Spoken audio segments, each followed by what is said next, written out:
আচ্ছা, একটা কথা বলি। বলো। আমার যদি বিয়ে হয়ে যায় তাহলে তুমি কি করবা? ভুলে যাব।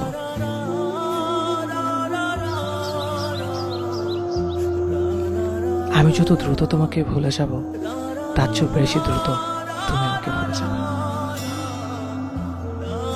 কিরকম?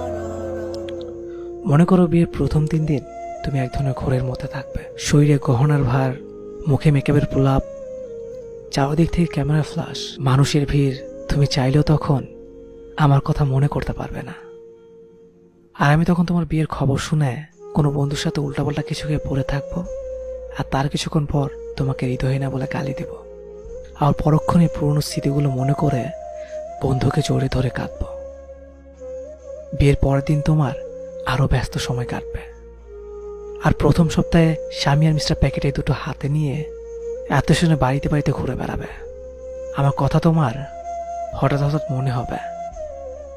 এই যেমন ধরো স্বামীর হাত ধরার সময়, একসাথে গাড়িতে চড়ার সময়, আর আমি তখন ছন্ন ছাড়া হয়ে ঘুরে বেড়াবো। আর বন্ধুর সাথে বলবো, বুঝলি ভাই, জীবনে প্রেম ভালোবাসা বলে কিছুই নেই, সব মিথ্যে। পরের 1 মাসে তুমি হানিমুনে যাবে, নতুন গাড়ি পাবে, শপিং, ম্যাচিং, শত প্ল্যান, আর স্বামীর সাথে হালকা মিষ্টি ঝগড়া। তখন তুমি বিরাট সুখে। হয়তো আমার কথা মনে হলে ভাববে আমার সাথে বিয়ে না হয়ে বোধহয় ভালোই হয়েছে।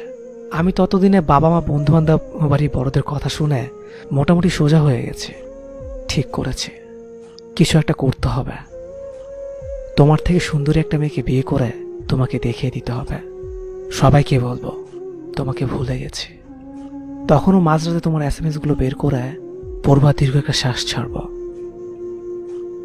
2 বছর পর তুমি আর কারো প্রেমিকা কিংবা বউ নেই, মা হয়ে গিয়েছ। পুরাতন প্রেমিকের স্মৃতি, স্বামীর আহ্লাদ, ভালোবাসা, এসবের চেয়েও বাচ্চার ডাইপার, হামের টিকা নিয়ে বেশি চিহ্নিত থাকবে। অর্থাৎ তখন তোমার জীবন থেকে মোটামুটি পার্মানেন্টলি ডিলিট হয়ে যাব। এদিকে ততদিনে আমিও একটা কাজ পেয়ে গেছি, বিয়ের কথা চলছে, মেয়েও পছন্দ হয়েছে।